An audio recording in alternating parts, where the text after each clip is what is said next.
You know, one of the most difficult things about making videos is that you don't really know or can gauge the level of interest that is happening on the other side. So you end up just going off on a tangent and not being able to gauge the level of participation, the level of interest, unlike in real life conversations, where I usually excel at real life conversations because I can read the expressions on the other person. I can read the nonverbal cues and see where this conversation needs to go. But this conversation that I want us to have today, I've already had this conversation with a few friends of mine over coffee, and shout out to them for bearing with this conversation. But hopefully it's going to help someone in this comment section. And if it does, please comment, say something so I know what you're thinking, and I consider maybe doing more of these videos going forward.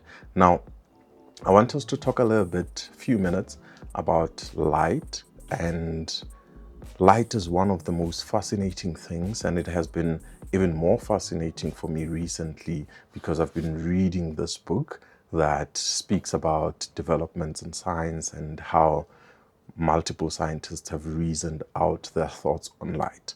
But one of the key things about light that frustrates a lot of scientists is that light exists in a dual form.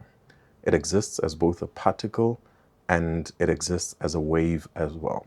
And some people have tried to channel their studies into proving that light is a wave, and often they would discover it as a particle.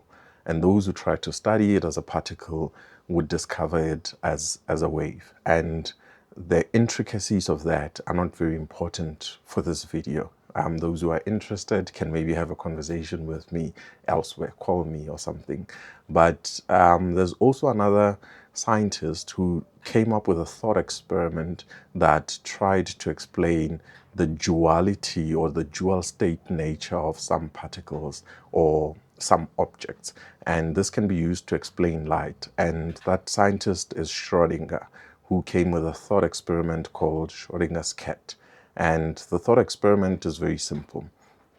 He invites you to imagine a cat that is trapped in a box with a mechanism that is capable of killing it. And he says, while the cat is in the box with that mechanism that is capable of killing it, and the box is not open, we do not know whether the cat is alive or dead.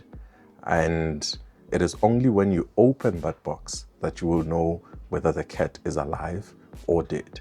And he says that until you open that box, this cat is both alive and dead. So it exists in that duality. And this is the same thing that has been discovered about light, that it exists as both a wave and a particle. Until you put some effort into studying it in one direction, you discover the state that it is in that particular time.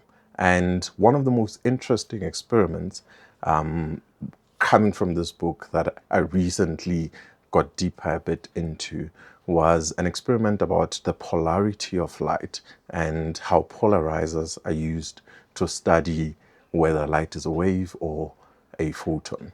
And for those who don't know, polarization is a phenomena that is used in the manufacturing even of some glasses, polarizing glasses that reduce the intensity of certain wavelengths of light. And even in cameras, there's polarizing filters that are used. So imagine a polarizer as an object that is able, when put in front of a light source, to reduce the intensity of that light. Now, this experiment invites you to imagine that polarizer as having strips, and in those strips or those gaps, some light passes through and some light is caught or blocked by those strips. Now, depending on how you orient or rotate that polarizer, the amount of light that passes through changes depending on that rotation. So if you rotate it, for example, let's say 40 degrees or 45 degrees rather, you might get maybe 50% light intensity passing through, but you might find out that if you rotate it even more, you might get even less light passing through, or more light depending on the level of orientation. But the most interesting part was when scientists put two of those polarizers of the same kind in front of each other. As long as both of them were oriented in the same direction, the same amount of light that passes through the first one would pass through the second one. But it was very interesting that when they oriented the second one in a particular different orientation to the first one, it would reduce even further the amount of light that is passing through the second polarizer, and therefore getting even less light in the end. So imagine the experiment as being, there's a light source, there's polarizer number one, it reduces some light.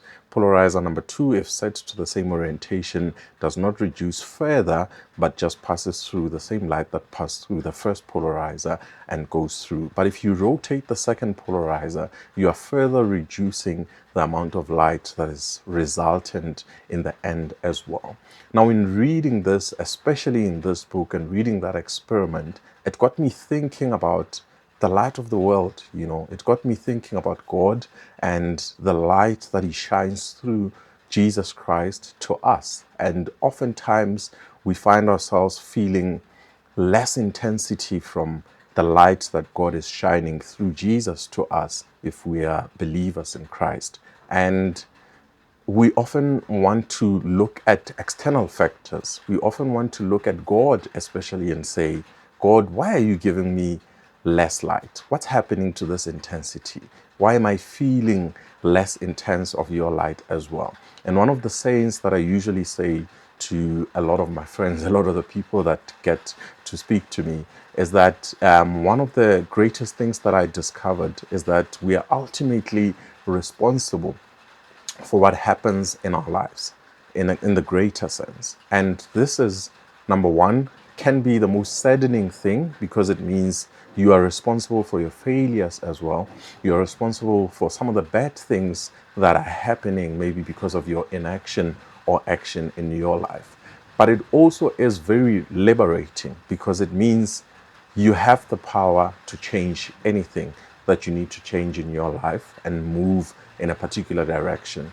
And specifically when it comes to God and our relationship with him, I believe our orientation towards him or towards Jesus is what may be reducing the amount of intensity that we are feeling.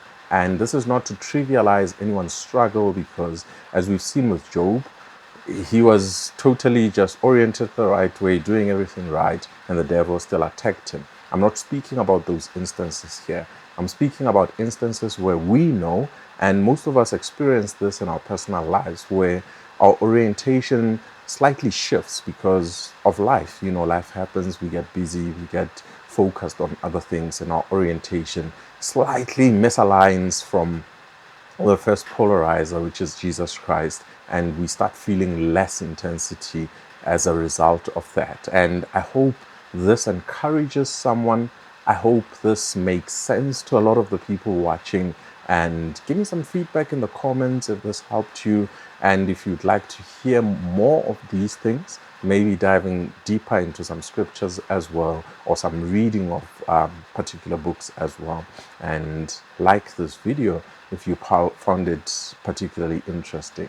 Thank you so much.